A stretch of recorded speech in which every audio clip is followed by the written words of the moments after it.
The Innocence Project was founded in New York in 1992. It's a nonprofit organization that helps in assisting people that were wrongfully convicted through prison reform and exoneration. They prove through DNA testing that the person is innocent. Biological evidence can prove innocence. Juvenile confessions without a parent or attorney present are prone to major error. Many teens in the United States are exposed to high pressure because the United States rarely restricts these methods of questioning based on the subject's age. Suspects are interrogated and coerced into making a statement that qualifies as a confession. The police intimidate these youthful suspects by deception. Nigel Quaraz with the Innocence Project stated that the police can legally lie to you during an interrogation, and young people are especially vulnerable and susceptible to their tactics. Intimidation can cause someone to be wrongfully accused, nervous, and then they get convicted based off of their statements. Ronald Sullivan, a TED Talk expert, stated, "Justice does not happen, people make justice happen." He is a part of the Innocence Project.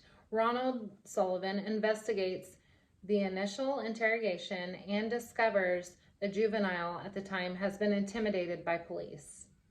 This case was opened 29 years ago, and he was convicted for murder. The offender served 29 years in prison. Ronald and his team on the Innocence Project hear away of his case. They discovered DNA was found at the crime scene and had it tested to see if it matched up with the convicted man.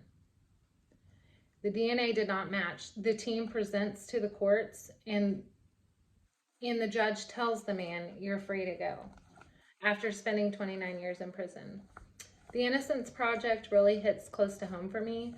I have a close childhood friend that has been wrongfully convicted, and the Innocence Project has actually been working on her case for several years now. It's kind of a complex case because the DNA evidence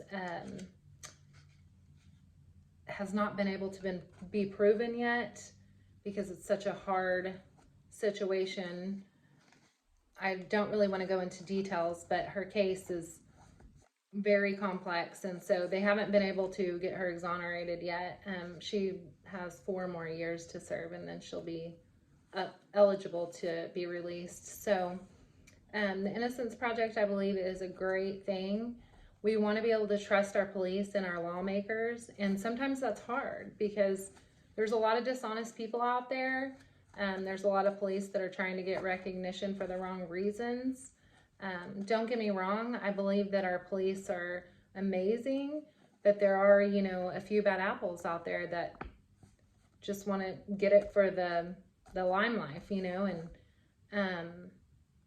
it's not right. So we need trusted people in office and, with our police that we can trust on these issues that arise, and they need to make sure they're doing a thorough investigation. Ronald Sullivan is the perfect example of an advocate that is trying to help people. And I truly believe if they're innocent that they should be let free, but also the government or the justice system should be held accountable for their inadequate investigations. My sources were ABC News, the Innocence Project, Lindsay Davis did the interview on the ABC News, and the Innocence Project, Nigel Quaraz, and Ronald Sullivan, TED Talk expert.